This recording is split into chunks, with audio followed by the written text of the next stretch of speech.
आज के एपिसोड में हम जाने वाले हैं आरुषा के एक बहुत ही प्यारे से इंडियन रेस्टोरेंट में, जो एक्चुअली इंडियन नहीं है, पाकिस्तानी ओन्ड है। और बात करेंगे उसके ओनर से, बहुत कुछ जानेंगे शहर के बारे में, इस देश के बारे में। तो देखते रहिए और जुड़े रहिए अक्षय डिस्कवर्स द वर्ल्ड के साथ।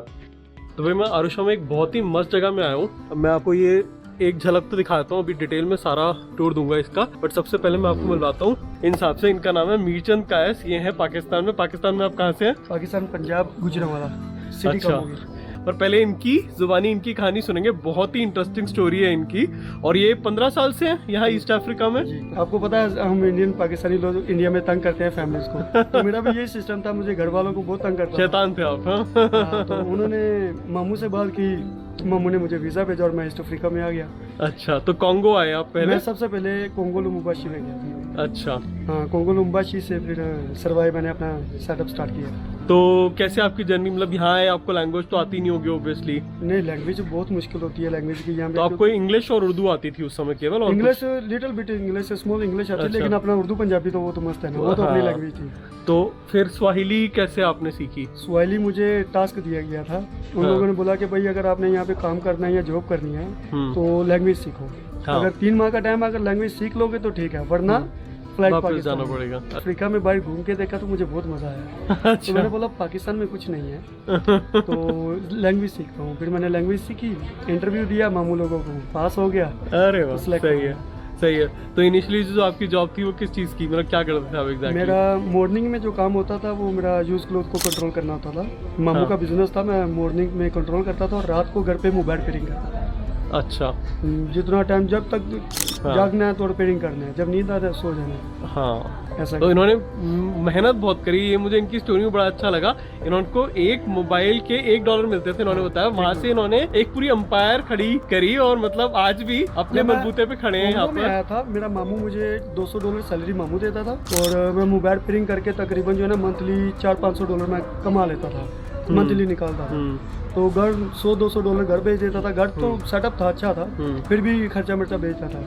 बाकी जो है ना मैं खुद जमा करता था। तो वही जॉब से 11 माह मैंने जॉब की अपने मामू के साथ। हाँ। उसके बाद मैंने अपना बिजनेस माइंड बनाया और स्टार्टअप किया। तब से बिजनेस ही करना है। बहुत बढ़िया।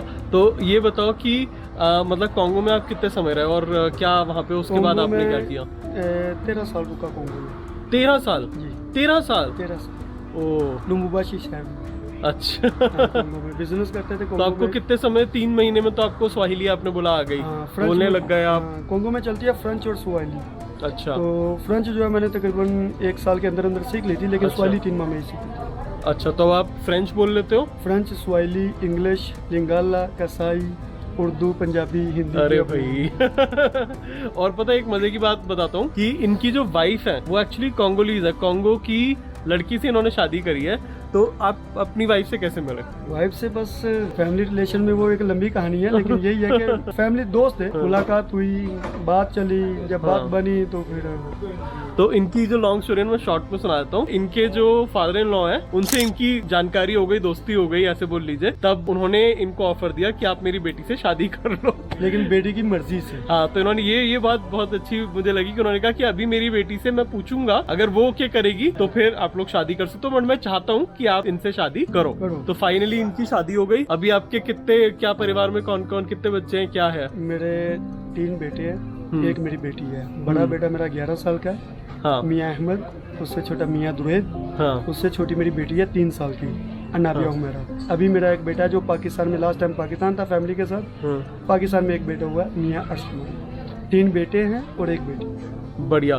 तो ये बताओ 13 साल कोंगो में रहे। कोंगो में तो आजकल हम ऐसे सुनते हैं कि बहुत वॉर वगैरह चल रही है, बहुत खतरनाक है। तो आपका एक्सपीरियंस कैसे रहा? नहीं, कोंगो वॉर जो चल रही है वो है लुलाबा वाली साइड पे, नॉर्थ जैसे ऑफ कोंगो। गोमा हो गया। हाँ। गोमा वाली साइड पे है। हाँ। तो मैं था लुम्बाशी में। लुम्बाशी जो है ना बहुत ही ब्यूटीफुल प्लेस है। अच्छा। और वहाँ पे कोई शोर शराबा, कोई ऐसा हंगामा नहीं होता। अच्छा। तो अभी के जो है आपको पता है, जैसे दुनिया में काफ़ी हालात चेंज हो रहे हैं, तो अभी थोड़ा सा वहाँ पे बिजनेस के लिए मुश्किल है, लेकिन चल रहा है। जिनका चल रहा है उनका चल रहा है, जो न्यू बंदा आ रहा है उसके लिए मुश्किल हो तो रहा है। आप किंशासा में आपने कुछ नहीं किया जो उनकी नहीं, कैपिटल? किंशासा जो है वो वहाँ पे जैसे आप बोलते हो ना अपने इंडियन पाकिस्तान भाइयों में माइंड में होता है कि भाई काले मारते हैं लूटते हैं, वो कुछ सिटीज और कंट्रीज होती हैं। हाँ, हर जगह पे हर जगह नहीं होता, हर जगह नहीं होता। या डिग्री तो अंतर होता ही है हर जगह पे। जैसे आप किन्शासा में जाओगे, किन्शासा में आपको यही चीज मिलेगी, लूट मार किन्शासा में मिलेगा।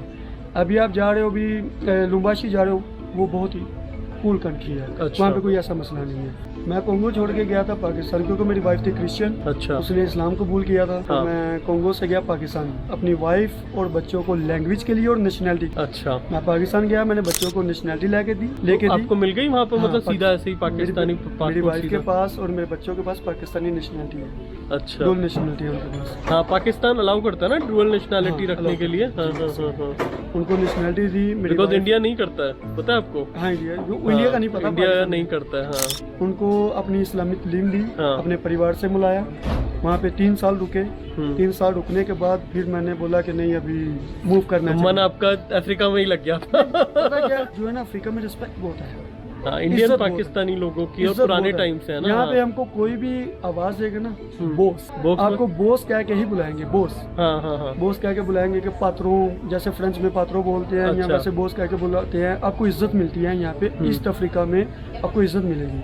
अच्छा। हमेशा इसको। यूरो में आपको जाओगे, यूरो में तो आपको कोई पूछेगा भी नहीं। सही बात है, वहाँ पे कोई ना नहीं इज्जत ना कुछ। चाहे पैसे कितने ही हो, अफ्रीका में इज्जत मिलती है। ये तो है। एक चीपेस्ट है और दूसरी रिस्पेक्ट है। हाँ, ये दो चीज जो है माइंड में रख के, तो इसलिए अफ्रीका ही चॉइस किया है यूरोप में। तो फिर आप तंजानिया कोंगो कैसे वापस, मतलब इसीलिए कि प्रॉब्लम चल रही है कोंगो में, इसलिए नहीं गए कोंगो? तंजानिया कैसे है? कोंगो में मैंने ऑलरेडी बिजनेस करके देखा। वहाँ पे दोस्त थे, अपना फैमिली मेंबर्स थे मेरे। हाँ। जिनको मैंने ही बुलाया था अपने खर्चे पे। उनको कोंगो अफ्रीका में मैंने बुलाया, अफ्रीका का रास्ता दिखाया। उन लोगों ने आके मुझे ही कट किया। अच्छा। मेरा पैसा, मेरा पावर, सब कुछ मेरा था। हाँ। तो क्या है कि हम लोग जो ना बिलीव करते हैं। मेरा बचपन का दोस्त, मेरा एक बचपन का दोस्त, कहीं भी कुछ भी होना, हम इकट्ठे थे। गलती ये थी उनको बुला के मैंने पावर ऑफ अटर्नी दी। अच्छा। तो उन्होंने ये काफी बीच की बात है, लेकिन ये है कि मुझे उन लोगों ने लॉस करवाया भी और किया भी। तो मेरा अभी दिल नहीं करता कि मैं अभी दोबारा अपने उन्हीं रिलेटिव्स के पास जाऊं या उनके साथ मिलके या उनके पास बैठ के बिजनेस करूं। तो मैंने अलहदा ही सोचा कि भाई अलग से सेटअप करूं, अकेला रहूं बस। अभी पाकिस्तानी कम्युनिटी से थोड़ा सा दूर हूं। अच्छा, तो फिर आप यहाँ तंजानिया आ गए। तो आपकी एक पार्ट ऑफ द फैमिली, आपकी वाइफ की जो थी वो कोंगो में थी, एक पार्ट आपने बताया कि तंजानिया में थी। तो फिर आप तंजानिया आ गए सोच के, क्योंकि तंजानिया में काम ज्यादा।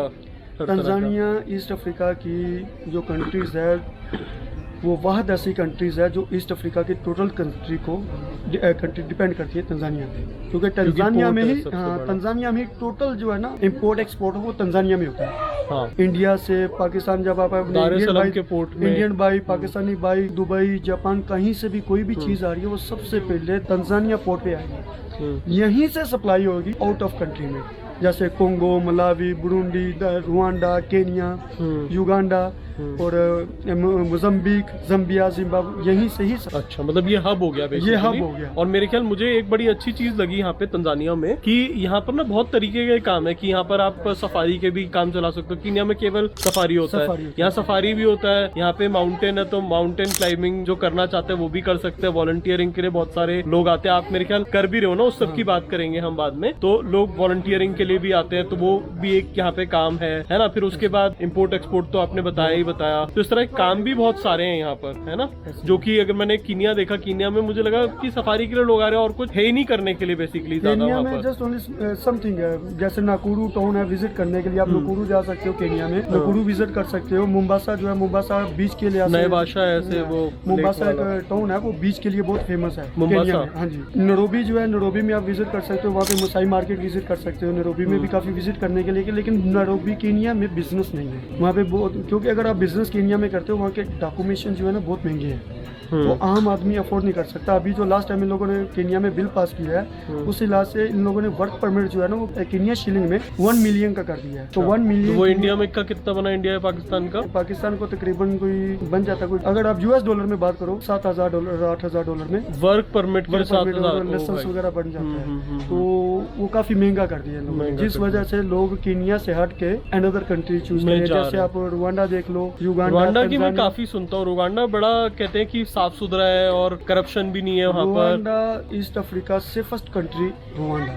अच्छा, जैसा- दुबई ऑफ अफ्रीका बोलते हो उसको? नहीं, आप ऐसा बोल सकते हो कि मिनी ऑस्ट्रेलिया बोल सकते हो। अच्छा, क्लीनेस्ट, करप्शन नहीं है, सफाई है। मतलब ये सच्चाई है कि एक्चुअली में करप्शन नहीं है वहाँ पर? हाँ, मैं खुद विजिट की हूँ, मैं घूम के आया हूँ वहाँ पे। हाँ।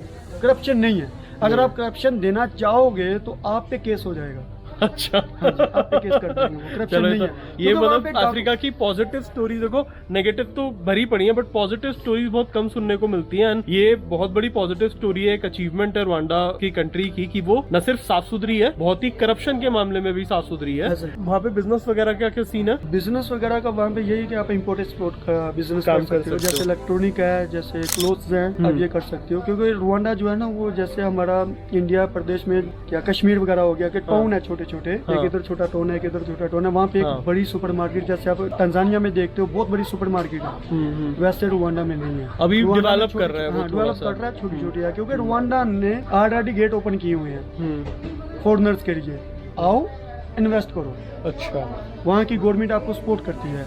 और रुवांडा में जो सबसे बेस्ट चीज है, मंथ के एंड वाला जो वीक है, उसमें एक 2 दिन है, सैटरडे संडे, वो क्लीन करते हैं। वो चाहे प्रेसिडेंट है, चाहे कोई भी है, वहाँ पे मंथ के लास्ट वाले वीक में गाड़ी रोड पे नहीं चलती। अच्छा, रोड और पे सब गाड़ी- लोग साफ सफाई में लगते हैं? साफ सफाई करते हैं वहाँ सड़क पे। पे भी साफ सफाई करेंगे, घर में भी सब? घर में चाहे वो मालक है, चाहे वो नौकर है, अपनी शॉप को करेगा, अपने घर को करेगा, अपने रोड को करेगा, अच्छा, टोटल साफ करेगा वहाँ पे। प्लास्टिक वहाँ पे बैन है, प्लास्टिक नहीं है अच्छा, वहाँ पे। आप बता रहे थे लेके भी चले जाओ तो वो निकाल के निकाल फेंक देते हैं बैग से। एयरपोर्ट पे अगर आप बॉर्डर पे जाओगे, एयरपोर्ट पे जाओगे, आपके बैग की चेकिंग होगी। ये तो बहुत अच्छी तो बात जब है। चेकिंग करेंगे, प्लास्टिक में अगर आपने बैग में कुछ कैमरा या कुछ ऐसी चीज भी डाली हुई है, वो भी निकाल देंगे। रुवांडा में जो सबसे बेस्ट है डॉक्यूमेंटेशन। $150 में आपको जो है ना 2 साल का परमिट वगैरह और रेजिडेंस परमिट और मिल जाएगा। कुछ हो जाता है काम। हाँ, $150 में। तो आप मुझे बता दें बिजनेस के लिए अभी उतना अट्रैक्टिव नहीं है? नहीं, because बिजनेस उतना- के लिए अभी नहीं है। बिजनेस हाँ। के लिए अभी उनका जो है ना यूरोपियन कम्युनिटी के साथ चल रहा है। मेरे ख्याल 2026 के बाद उनका प्रोग्राम है। मतलब मेरे चैनल पे ना मैं हमेशा कोशिश करता हूँ कि जो इंडिया पाकिस्तान से लोग हैं, बहुत उनकी इच्छा होती है कहीं बाहर जाएं, कुछ काम करें, अपना बिजनेस करें। एंड मैं हमेशा सोचता हूँ कि किसी की जॉब करने से तो अपना कुछ स्टार्ट करें, वो हमेशा ज्यादा अच्छा होता है। मतलब जैसे तंजानिया में कोई मान लीजिए कोई काम करना चाहता है, किसी तरह का बिजनेस करना चाहता है, तो कौन से बिजनेसेस यहाँ पर जो है बहुत सक्सेसफुल है, स्पेशली अपने इंडिया पाकिस्तान के जो लोग आए हैं, उनके लिए काफी ज्यादा अच्छे रहेंगे? जो यहाँ पे जो बिजनेस चल रहा है, अफ्रीका में जो सबसे ज्यादा बिजनेस है वो है इम्पोर्ट एक्सपोर्ट का। अच्छा, और सेकंड नंबर पे जो बिजनेस आ रहा है टूरिस्ट का। ठीक है। थर्ड नंबर पे जो अगर आप बिजनेस करना चाहते हो, आप करो। अगर आपके पास इन्वेस्टमेंट है, पैसा है, आप घर लो या लैंड लो। हाँ। लैंड लेके घर बनाओ, रेंट पे दो, कंपनीज बनाओ, ये कर सकते हो। एग्रीकल्चर का बहुत बिजनेस है यहाँ पे, आप खेती बाड़ी कर सकते हो। और लैंड आपको सस्ता और इजी मिल जाता है। तो कितने में लैंड मिल जाता है मान लीजिए अगर लैंड? अगर आप लैंड यहाँ पे लेना चाहते हो, मंथली आपको, अगर आप मंथली नहीं, अगर आप खुद लेना जा रहे हो, खरीदना चाह रहे तकरीबन $25-30 $50 तक 1 हेक्टेयर आपको 2,500 मिल जाता रुपए में है। आपको मिल जाएगा। मिल जाएगा 1 एकड़? 1 हेक्टेयर। क्या बात है। जैसे और यहाँ 1 की हेक्टेयर तो को बोलते हैं 100 बाय 100। धरती भी बहुत उपजाऊ है यहाँ की, मतलब यहाँ की जमीन बहुत अच्छी है। हाँ, बहुत यहाँ पे उपजाऊ है। चाइनीज लोग, फॉरेनर लोग, जो यूरोपियन लोग हैं, वो आके यहाँ पे फार्मिंग का कर रहे हैं। मुर्गी, जैसे मुर्गी का फार्मिंग करते हैं, वेजिटेबल्स का करते हैं, फ्रूट्स की फार्मिंग करते हैं। ये बहुत बिजनेस है। तो ये अच्छा है, जिसमें आदमी के पास ज्यादा पैसे ना हो और लोग सोचते हैं कि बाहर जाके कुछ काम करें, तो यहाँ आ सकते हैं, है ना, और यहाँ पर काम कर सकते हैं, बेसिकली ऐसे ही अपना सेटअप कर सकते हैं सस्ते में। जी। और यहाँ से न सिर्फ तंजानिया को, बाकी कंट्रीज को भी सर्व कर सकते हैं। मैं कैश भाई से रिक्वेस्ट करूँ कि थोड़ा सा अपना पूरा सेटअप दिखाएंगे, क्या क्या इन्होंने काम यहाँ पे जमाया है। ये बार वाला सिस्टम है। अच्छा, ये बार है। हाँ, हाँ। अफ्रीका का पता, जो अफ्रीका का सिस्टम चलता है, बिल्कुल। बियर, विस्की वगैरह, ये वो पिए बिना तो काम होता ही नहीं आप। ये इनकी जान है, ये इनकी बिल्कुल। जान है। ये तो आपका सारा स्टाफ लोकल है? हाँ, लोकल स्टाफ है। कितने लोगों को आप एम्प्लॉयमेंट दे रहे हो यहाँ यहाँ पर? पे मेरे पास टोटल 12 लोग हैं। 12 तो अच्छा तकरीबन नंबर है। 8 लड़की है। हाँ। और कुछ लड़के से मैनेजर्स वगैरह, ये वो। अच्छा, ये आपने बहुत अच्छा अफ्रीकन स्टाइल में बना रखा है सारा, ये मुझे बहुत अच्छा लगा। हट जैसी सब जगह बना रखी है आपने। भाई अफ्रीका जैसे जो विलेज टाइप, क्योंकि अरुषा है ना, हाँ। अरुषा जो है ना, वो आता है एक पहाड़ी एरिया। तो हाँ। पहाड़ी एरिया में जो ये सिस्टम है ना, बहुत ज्यादा चलता है। अच्छा। तो इसलिए ये सिस्टम मैंने बनाया हुआ है। सही है। जैसे हमारा ये बैठने के लिए जैसे आप बोलते अच्छा, ये एक लाउंज टाइप है कि जहाँ पे गेम वगैरह होते होंगे जब गेम नाइट। नहीं, जब यहाँ पे आपको पता है काले लोग ना फुटबॉल का मैच बहुत देखते हैं, फुटबॉल का बहुत मैच देखते हैं, तो ये हमने LCD वगैरह लगाई है यहाँ पे फुटबॉल के लिए। मैच होता है, ये पूरी जगह फुल होती है यहाँ पे। अच्छा, ये हमारा DJ सिस्टम है। अच्छा, ओके, ये चीज़ें। और पीछे हमने गेस्ट हाउस वगैरह वो अभी गेस्ट रूम बना रहे हैं। अच्छा, ओके, हमने गेस्ट रूम का भी किया, लेकिन वो हाँ। भी रेडी हो रहे हैं, अभी रेडी नहीं हुआ। अच्छा, तो मतलब एक होटल कम रेस्टोरेंट टाइप का आप इवेंचुअली उसको बनाना चाहते हो। क्लब, गेस्ट हाँ, हाउस और अपना रेस्टोरेंट वगैरह सभी होगा यहाँ पे। हाँ, मतलब एक जगह है तो पूरा एंटरटेनमेंट और एंटरटेनमेंट के आपको हाँ। सभी एक जगह पे ही सब कुछ आपको सब एक कुछ जगह मिल पे जाए। ही मिल हाँ, जाएगा। हाँ, हाँ, हाँ, हाँ। जैसे अभी हमने ये शुरू किया अपना ये सब हिंदुस्तानी खाना आप नहीं, अपना पंजाबी, इंडियन, एशियन फूड्स भी है और लोकल फूड, यहाँ की लोकल फूड्स भी है। लोकल में जैसे यहाँ पे चिप्स वगैरह चलती है, हमारा एशियन में हम टिक्का कबाब कुछ खाना जी। वगैरह करते हैं, जी। तो वो भी इसमें आ गया। अच्छा। ये हमारा होटल होगा। तो आपकी रेस्टोरेंट का नाम है किटिमवी हॉट किचन। तो किटिमवी का क्या मतलब होता है? ये नाम है, मतलब इसका कोई मतलब नहीं है स्वाहिली में? स्वाहिली में मतलब नहीं, ये नाम है। अच्छा, ये कार वॉश लगा रखा है आपने। ये कारवा चला सिस्टम है। हाँ, यहाँ पे एक कार वॉश का क्या चलता है, कितना रहता वो है? प्राइसेस लिखे हुए हैं, आप देख सकते हैं। 5,000 अच्छा। लेते हैं एक कारवा का लोकल में। लैंड क्रूजर अच्छा, का बड़ी गाड़ी का 7,000। 7,000। 7,000 मतलब हो गया करीब करीब $3 ना? हाँ, तो 7 हो गया $2.5। $2.5। हाँ, $2.5 ठीक है। कार का 5,000 $2। हाँ, और बजाज है, बजाज का जैसे ये रखे हैं यहाँ पे चलते हाँ। हैं, हमारे इंडिया के रखे चलते हैं। हाँ, ये TVS इंडिया की कंपनी है बिल्कुल। मैंने यही नोट किया, आने पे ना सब जगह TVS और बजाज ही चल रहा है। लैंड क्रूजर का ये हमारा- लैंड क्रूजर है, सफारी वाली गाड़ी। यार ये बहुत बड़ी गाड़ी होती है, बहुत ही बड़ी। गाड़ी अंदर से दिखाए इनको। हाँ, हाँ, ये सभी बोलिए। हाँ, ये देखो इस तरीके से। ये कितनी है? 8 सीटर है ना? हाँ, 8 सीटर है ये। और ये क्या होती है? मॉडिफाइड कार होती है जो वो आती है टोयोटा लैंड क्रूजर प्राडो। उसको बेसिकली प्लेटफॉर्म को एक्सटेंड कर देते हैं और अंदर से मॉडिफाई कर देते हैं सीट लगाने के लिए, ताकि और ऊपर से भी ना इसकी छत जो होती है, अब यहाँ से दिख नहीं रही होगी, इसकी छत ऊपर उठ जाती है, खुल जाती है, ताकि आप ऊपर से आराम से नजारा देख सको ड्राइव करते हुए।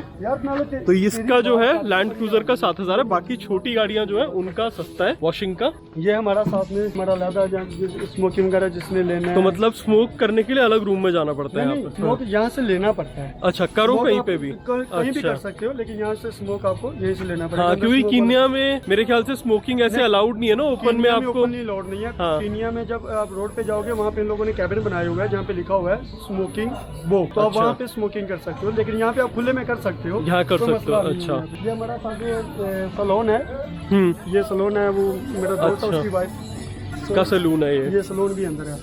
यहाँ पे ये सलून का काम मुझे बड़ा अच्छा लगता है, बिकॉज सभी औरतों को बाल वगैरह तो लगाने ही रहते हैं यहाँ पे, तो यहाँ पे हर हफ्ते उनको जाना ही जाना है और पक्का ही काम है मतलब। अफ्रीका में 2 बिजनेस बहुत बेस्ट हैं हाँ, अगर आप करें कॉस्मेटिक के हिसाब से, लेडीज हाँ। और बच्चा, छोटे अच्छा। बच्चे लोग, क्योंकि जो लेडीज हैं यहाँ पे जॉब लोग लेडीज ही करती हैं। अच्छा। लेडीज जॉब लोग करती हैं, सब लोग लेडीज ही जॉब करती हैं यहाँ पे। हाँ, हाँ, तो बिजनेस उनका लेडीज जो यहाँ पे कमाती है वो अपने ऊपर अपने बच्चों के ऊपर लगाती है। अच्छा। जैसे मैंने आपको बुलाया था, वीडियो में बताया था कि भाई मेरी फैमिली है यहाँ पे। अरे वाह, ये मेरी- इनकी बेटी है। ये मेरी princess है, अनाबिया उमर। तो आपकी वाइफ भी है यहाँ पर? वो आ गई अभी आ गई। अच्छा, अच्छा, चलो ये तो बहुत ही अच्छी बात है, उनसे भी मुलाकात हो गई। अच्छा, तो ये हैं आपकी वाइफ और आपके। हेलो, हाय, मेरे मामू है। ये मेरे आपका नाम क्या है? आप उन्होंने बताया कि आप उर्दू बोल लेती हैं। कितना, how much time did you take to learn Urdu? One year? Oh, nice, very very nice. I mean that's fast. And आपको खाना कैसा लगता है? इंडिया का, पाकिस्तान का खाना कैसा लगता है? यहाँ का ज्यादा अच्छा लगता है, अपना खाना ज्यादा अच्छा लगता है, या पाकिस्तान का खाना ज्यादा अच्छा लगता है? पुलाव अच्छा लगता है। बिरयानी? बिरयानी, पुलाव, मुर्गी, हाँ, अच्छा। पाकिस्तान में कौन कौन सा शहर आपने देखा है? लाहौर, हाँ, रावलपिंडी, गुजरावाला, इस्लामाबाद। कराची। ओके, अच्छा। तो 3 साल रही ना आप वहाँ पर? या हाँ। हेलो, हेलो, आपका नाम क्या है? अरे वाह, वेरी नाइस, स्माइल।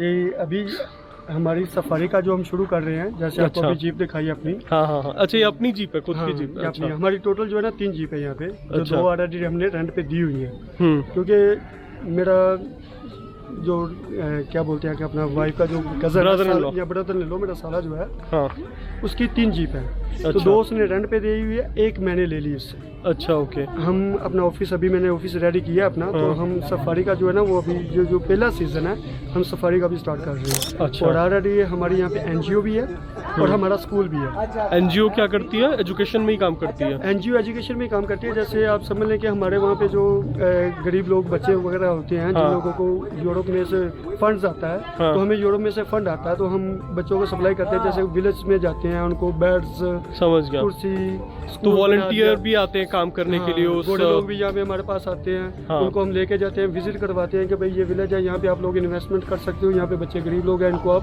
पढ़ा पढ़ा सकते हो या सकते हो। पैसे दे सकते हो उनकी पढ़ाई तो वगैरह उनके के लिए। लिए स्कूल बना देते हैं, हॉस्पिटल बनाना, जो एनजीओ का मकसद होता है। गॉट तो इट। हाँ, हमारा यही काम है कि विलेज में देखना कि अगर स्कूल बना दिया, यहाँ पे बच्चों को हॉस्पिटल की ज़रूरत है, हॉस्पिटल बना के दिया, ये काम अच्छा। एनजीओ करती है। जो हमारा अच्छा। स्कूल है वो है केयर सेंटर। अच्छा। जैसे अफ्रीका में ये है कि वाइफ हस्बैंड सभी जो है ना जॉब करते हैं, जॉब करते हैं, हाँ तो काम करते बच्चों हैं आजकल को सभी जगह ऐसे ही देखने है, के हाँ। लिए घर में अकेला छोड़ नहीं सकते हैं। हाँ तो वो क्या करते हैं, केयर सेंटर होते हैं, वहाँ पे जो स्टार्टिंग जो होती है 8 माह से लेके तो 5 साल के बच्चे तक को केयर सेंटर में एडमिशन छोड़ते देते थे। हैं, जो हमारा स्कूल केयर सेंटर है। और सुबह 7 बजे से लेके शाम को 4 बजे तक स्कूल चलता है। जब पेरेंट्स अपना गाँव में काम करके ऑफ कर देते हैं अपना काम, तो बच्चों को रिकवर करके घर चले जाते हैं। नहीं बहुत बढ़िया यार, इतने कम टाइम में, मतलब 15 साल मुझे नहीं लगता बहुत ज़्यादा लंबा टाइम होता है, वो भी इतने सारे देशों में। यहाँ पर आपको 3 साल हुए, कितने हुए यहाँ पर तंजानिया में? तंजानिया में मुझे तकरीबन आज 2.5-3 साल हो गए हैं। है ना, 2.5-3 साल में इतना सब कुछ सेटअप करना,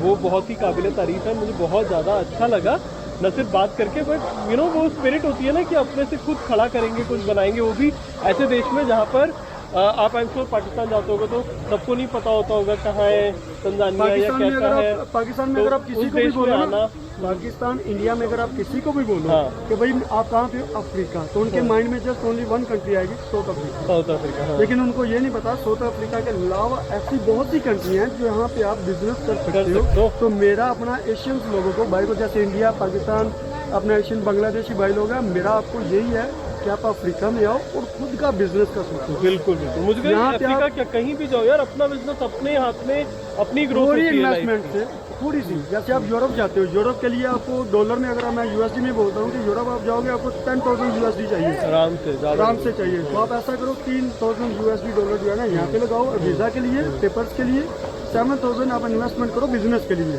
बिल्कुल। 1 साल में, 2 साल में अपनी पेमेंट बिल्कुल। रिकवर करो और उसके बाद आजकल तो इंडिया में बहुत चल रहा है, वो ट्रम्प ने निकाल दिया लोगों को, है ना। हाँ, इतने लाखों रुपए, 10-10, 20-20, 25-25 लाख रुपए ऐसे ही लोग डूब बर्बाद गया, कर देते बर्बाद कर हैं। दिया। इससे तो यहाँ भी नहीं आओ, इंडिया में भी अपना बिजनेस करो ना, तो आज की रेट में आप कुछ कर लोगे, है ना। पर आप आओ तो ऐसी जगह जाओ ना जहाँ सब लोग जा रहे हैं, वहाँ तो सैचुरेशन हो चुका है ना। आप ऐसी जगह देखो कि जहाँ लोगों को पता ही नहीं है जहाँ पता के ही बारे नहीं में। है, वहाँ पे ऐसे अभी इन्होंने मुझे बताया रवांडा में इंडियंस के लिए, मुझे भी नहीं पता था, मुझे लगता था वीजा चाहिएगा, ई वीजा है, बट कह रहे विजिट के लिए वीजा चाहिए ही नहीं। है आप नहीं, जिसको भी नहीं पाकिस्तानी, चाहिए। बंगाली, नेपाली, इंडियन पासपोर्ट, आपको रवांडा के लिए वीज़ा नहीं चाहिए। जस्ट आपने टिकट बुकिंग लेनी है, होटल बुकिंग करवानी है, आप ट्रैवल करो, एयरपोर्ट पे आओगे, आप पासपोर्ट आगे रखोगे इमिग्रेशन के, वो जस्ट आपसे क्वेश्चन पूछेंगे भाई आप क्या करना है और कितने दिन रुकना है, तो आपको 3 माह का वीज़ा फ्री। और एक और चीज़ इन्होंने बहुत अच्छी बताई जो मुझे नहीं पता थी, वो ये कि तंजानिया में यहाँ पे इंडियन पासपोर्ट के लिए बहुत ज़्यादा वैल्यू है। बोलते हैं यहाँ पे जो एम्बेसडर हैं तो बड़ा काम किया, अगर कोई भी दिक्कत किसी इंडियन को किसी भी तरीके की आती है, इवन एज अ टूरिस्ट आप आ रहे हो, आपके साथ कोई हादसा हो जाता है, तो आप उसको रिपोर्ट करो इंडियन एम्बेसी में। इंडियन एम्बेसी यहाँ की गवर्नमेंट, लोकल गवर्नमेंट के साथ उस पर एक्शन लेती है, और ताकि आपको एज अ, अगर आप बिजनेस ओनर आ रहे हो तो आपका बिजनेस प्रोटेक्टेड रहे, आप एज अ टूरिस्ट आ रहे हो तो आपकी प्रोटेक्शन हो पाए पूरी, बिकॉज इंडिया के साथ बहुत बिजनेस हो रहा है यहाँ पर तंजानिया में। उसका कितने सारे लोग फायदा उठा सकते हैं इस बात का। भाई पता क्या है, हमारे जो इंडिया पाकिस्तान में एजेंट लोग हैं ना, हाँ, वो गलत गाइड करते हैं, गाइड ही गलत करते हैं। हाँ, वो अपने फायदे का। भाई आप ऑनलाइन सिस्टम है, आप ऑनलाइन चेक करो। ये नहीं मैं बोलता कि ऑनलाइन 100% जो है ना सच होता है, नहीं, उसमें कुछ ऐसी चीज़ें होती हैं जो सच नहीं होती, लेकिन वीज़े के मुताबिक जो होता है वो सच होता है। आप वीज़ा लो, खुद से आओ, खुद से देखो, मैं विजिट काम करो। करूंगा, मैं वीडियो के नीचे ना आपका कोई भी नंबर। कॉन्टैक्ट इन्फॉर्मेशन जो भी आप कंफर्टेबल हो वो मैं छोड़ दूंगा, कि जिसको रियली गाइडेंस चाहिए हो और जिसको मतलब अपने आप से सही काम करना हो, है ना। मेरे को बिल्कुल भी ये नहीं चाहिए कि वीडियो देख रहे हो लोग वो मतलब एक तो फालतू ईमेल बहुत करते हैं कि मेरी जॉब लगा दो, ये करा दो। देखो ऐसा कुछ नहीं होता। जॉब के हवाले से मैं क्लियर कर दिया आप लोगों को। अब ईस्ट अफ्रीका में जॉब ढूंढना बहुत मुश्किल है। और आपके पास दो चीजें, यहाँ स्किल हो, आपके पास स्किल अच्छी हो, आप इंजीनियर हो, कोई आप मास्टर किया हुआ है, कोई बैंकिंग कोर्स किया हुआ है, तब आपको जॉब मिल जाएगी। अगर आप एज ए मजदूरी यानी कि आप बोलते हो कि वर्कर के तौर पे आ रहे हो तो भाई ना हो फायदा हो। तो मैं यही बोल रहा हूँ कि जो आपका जेन्युइन चीज हो ना, आप रियली कोई बिजनेस स्टार्ट करना चाहते हो तो ही कोई पॉइंट है कि मतलब कांटेक्ट करो। तब उस केस में इनको भी लगेगा कि भाई मैं किसी की मदद कर रहा हूं तो कोई फायदा हो रहा है। सिख लोग हैं पाकिस्तान, इंडिया, पंजाब में खेती बाड़ी का बहुत है। भाई आप यहाँ पे आओ, अपनी वेजिटेबल्स की यहाँ पे खेती बाड़ी। ये बहुत अच्छा आइडिया आपने दिया, खेती बाड़ी। और मैंने देखा इटली में गया था, इटली में बहुत सारे सरदार लोग कर रहे हैं। यहाँ पर करो $25 तो कुछ भी नहीं है। अपना खेत अगर आप नहीं भी बेचोगे ना, लोग तो खेत बेच रहे हैं अपने पास। भाई आपके डॉक्यूमेंट्स पूरे हो, आप यहाँ पे लैंड खरीद सकते हो। अफ्रीका में आप अपने लैंड के मालिक बन सकते हो। यूरोप में आप चाहे बड़े हो, या मुझे यूरोप का नहीं पता, लेकिन अफ्रीका में आप अपने लैंड के मालिक बन सकते हो। चाहे छोटा लो चाहे बड़ा लो, आप अपना करो, खुद से करो। और सबसे अच्छी बात पता है क्या है, ये डर नहीं है। चलो मतलब बाकी जो बातें हुई कि भाई किसी ने कोई नुकसान पहुंचा दिया, वो भी तंजानिया में तो मैंने भी नहीं देखा उतना, और ये भी बोल रहे कि नहीं है। पर उस सबको भी छोड़ो, यहाँ पर 200 साल से इंडिया पाकिस्तान से लोग रह रहे हैं, और रह रहे हैं ना, मतलब किसी ने निकाला नहीं, किसी ने कुछ उनके अगेंस्ट कुछ किया नहीं। पॉलिटिक्स में भी मैंने सुना बड़ा होल्ड है उन लोगों का। तो आपने जमीन खरीदी, आपकी हो गई, अलग से सपोर्ट करते हैं जो रह रहे हैं ना बंदे, उनको यहाँ के जो गवर्नमेंट्स है, तंजानिया गवर्नमेंट्स हैं, जो बंदे यहाँ से 200 साल से 10 साल से 20 साल से रह रहे हैं, उनको सपोर्ट करते हैं। बिजनेस करके अपने लिए और पूरी कंट्री के लिए बिजनेस कर रहा हूँ, मैं आपको बोल रहा हूँ, जैसे मैं बिजनेस कर रहा हूँ, मेरे पास कोई पुलिस वाला आएगा, मुझे बोलेगा भाई मुझे $10 दो, मैं उसकी रिपोर्ट करूंगा तो उस पुलिस वाले पे कार्रवाई होगी। अच्छा, हमें यहाँ पे ये बेनिफिट ईस्ट अफ्रीका में। तो भाई मतलब मुझे तो कायस भाई से बात करके ही लगा, इनका सारा कुछ मेरे को नहीं पता था, इन्होंने इतना सब कुछ कर रखा है। बट रियली मिलके बहुत अच्छा लगा, और मुझे लगा कि आपके साथ भी शेयर करूं, ताकि बहुत सारे लोग होते हैं हमारे इंडिया में, पाकिस्तान में, जो बाहर अपॉर्चुनिटीज को तलाशते रहते हैं। तो मुझे लगता है कि सारा ईस्ट अफ्रीका तो मैं नहीं बोलूंगा, बट तंजानिया रियली मुझे भी काफी सही सा लगा कि उतना काफी कंट्रीज गंदा नहीं है, उतना अनसेफ नहीं है, सही है। नहीं सेफ। तंजानिया जो है ना वो बेस्ट कंट्री है। अगर आप सिलेक्ट करते हो ना ईस्ट अफ्रीका में, अगर आप बेस्ट करते हो खुद के बिजनेस के लिए, या जैसे आप बोलते हो कि आपने माल इंपोर्ट एक्सपोर्ट करना है, जैसे यहाँ पे इंडिया का मसाला, इंडिया के बहुत मसाले हैं यहाँ पे, इंडियंस लोग बैठे हैं जो इंडिया से माल इंपोर्ट करते हैं, मसाला, इलेक्ट्रॉनिक्स, बहुत कुछ इंपोर्ट करते हैं। और मैन्युफैक्चरिंग होने लग रही है इंडिया में, तो सही है। वो सारा सामान यहाँ पे दरअसल आप लेके आओ, यहाँ पे आओ, यहाँ पे आपका कैश में सेल होता है। बंदे बड़ी बड़ी पार्टी बैठी हैं, वो तो कहते हैं कि हमारे घर में लेके आओ, हमें दो, हम लेंगे। यहाँ ना लोग उतना मेहनत नहीं करना चाहते कि मार्केट में जा रहे हैं, ढूंढ रहे हैं चीजें। अगर आप अच्छी क्वालिटी का मेहनत नहीं करते, हाँ, तो आप अगर अच्छी क्वालिटी का सामान लेकर के आ रहे हो, वो सारी मेहनत लॉजिस्टिक्स की आप हैंडल कर रहे हो ना, तो आपका माल बहुत इजीली बिक जाए, अगर माल की क्वालिटी और प्राइस अच्छा हो, प्राइस ठीक हो। क्योंकि काले लोग जो है ना, यहाँ पे ज्यादातर जो माल आता है ना, वो क्या समझ लो जो हमारे इंडिया पाकिस्तान में सेकंड नहीं, जो थर्ड माल होता है ना, कि जिसको हम फेंक देते हैं, वो अफ्रीका में आता है। अगर आप क्वालिटी अच्छी लेके आ रहे हो तो आपका माल बिकेगा ही बिकेगा, बिल्कुल। स्पेशली मुझे लगता है कपड़ों के लिए बहुत टू है, यहाँ पे सेकंड हैंड यूरोप से कपड़े आते हैं, उससे तो उतने में हमारे यहाँ फ्रेश नए कपड़े आ जाते हैं, बन के बिक जाते हैं। पूरे अफ्रीका में यूज क्लोथ चलता है। हाँ। तो हमारे जो बंदे लोग आते हैं ना, इंडिया से माल लेके आते हैं, वो क्या करते हैं कि वो यहाँ पे ला के ना प्राइस बढ़ा देते हैं। यहाँ के इंडिया में अगर आप लेके आ रहे हो कि $1 खर्चा आ गया, $2 हो गया, चलो जी 5 में सेल कर दो। वो क्या करते हैं जी 20-25 करने की कोशिश करते हैं कि भाई चलो जी कुछ ज्यादा बचता है। लेकिन आप लिमिट में रख के करो ना, लिमिट में रख के करो तो यहाँ पे लॉस नहीं है। अफ्रीका में मेन बात है सस्ता बहुत है ना। आप बता रहे थे कि करीब $200-300 में आपका वीजा का सारा काम हो जाता है, आपके डॉक्यूमेंटेशन। यहाँ में नहीं है। यहाँ पे कितना लग जाता है? यहाँ पे आपका जो इंडियन पासपोर्ट पे डॉक्यूमेंटेशन तकरीबन जो है ना $3000 में आपका जो है ना परमिट रेजिडेंस क्लियर हो जाता है। और आपको अगर जैसे ऑफिस लेना हो कोई, तो कितने में छोटा ऑफिस कितने में? $150 में मिल जाएगा महीने के? $100 में मिल जाता है। $100 में मिल जाता है। अफ्रीका में क्या चलता है कि आपको जो रेंट होता है ना 3 माह का या 6 माह का इकट्ठा एक साथ देना पड़ता है। आप रेंट इकट्ठा दे देते हो $100 में। जितना अगर आप 1 साल का रेंट देते हो तो जो 150 वाली चीज है वो आपको 100 में मिल जाएगी। तो अगर आप 3 माह का दोगे तो जो 150 वाली है वो यही करेंगे कि भाई थोड़ा सा बढ़ा। सही बात है। और कायस भाई ने एक और चीज बताई कि अगर आप जैसे दार ए सलाम में रहते हो, दार ए सलाम में काम करते हो अपना, तो वहाँ पर खर्चे यहाँ से आधे हैं करीब आधे। करीब। ये महंगा है थोड़ा आरुषा, आरुषा ऐसा बताया उन्होंने मुझे। तो अगर आप दार एस सलाम में स्पेशली, क्योंकि इंपोर्ट एक्सपोर्ट तो सारा दार एस सलाम से ही होता है, दार एस पोर्ट सलाम से वहीं पे ही है, होता है। और कह रहे बहुत बड़ी बड़ी वहाँ पे मार्केट्स हैं कि एक एक गली है वो इलेक्ट्रॉनिक्स की है, तो इलेक्ट्रॉनिक्स ही है, वहाँ से सारी अफ्रीकन कंट्रीज अभी के आप लोग जाओगे आते हैं ना, और भर के अगर आप लेके दारुसलाम जाते हैं। जाओ, दारुसलाम जाके उनको जब आप वीडियो बनाओगे तो उनको दिखाना कि भाई ये कारियाको है ना, वो एक हब है मैं इलेक्ट्रॉनिक पिक्चर्स का। वगैरह कुछ डाल दूंगा पूरे videos ईस्ट वगैरह। अफ्रीका में, पूरे ईस्ट अफ्रीका में फ्रिज, इलेक्ट्रॉनिक, टोटल इलेक्ट्रॉनिक, वो छोटी केबल होती है ना, हैंड फ्री केबल जो हम लोग लगाते हैं, हाँ। उससे लेके बड़े से बड़ी इलेक्ट्रॉनिक सब आपको यही मिलता है। तंजानिया में मिलेगी। तो टोटल ईस्ट अफ्रीका जो है ना, कोंगो, मलावी, जम्बी, जिम्बाब्वे, ये सभी लोग यहीं से आके सामान लेके अपनी wholesale में कंट्री खरीद के में लेके सेल जाते करते हैं। हैं। ठीक है, तो थैंक यू काइस भाई वंस अगेन, बहुत सारी इन्फॉर्मेशन आपने शेयर करी, होपफुली किसी एक काम की होगी। अगर आपको वीडियो पसंद आया हो तो लाइक कर देना, कमेंट में अपने जो भी क्वेश्चन हो छोड़ देना, आप देखते रहना वीडियो, आप आंसर कर देना लोग कोई बात नहीं क्वेश्चन। भाई। बाकी मैं कॉन्टैक्ट इन्फॉर्मेशन छोड़ दूंगा, पर प्लीज परेशान मत करना, मीनिंगफुल क्वेश्चन पूछना हमारे- जो एक्चुअली फायदा हमारे तो- मतलब जो भी होगा हम आपकी हेल्प करेंगे। तो अगर इस वीडियो में आपको आरुषा के बारे में और तंजानिया के बारे में कुछ नया जानने को मिला तो इस वीडियो को जरूर लाइक कर दीजिएगा और अपने दोस्तों के साथ शेयर कर दीजिएगा। और ऐसी ही मजेदार वीडियोस देखने के लिए जुड़े रहिए और देखते रहिए अक्षय डिस्कवर्स द वर्ल्ड, और इस चैनल को सब्सक्राइब करना मत भूलिएगा। अगले वीडियो में फिर मिलेंगे और तब तक के लिए अलविदा।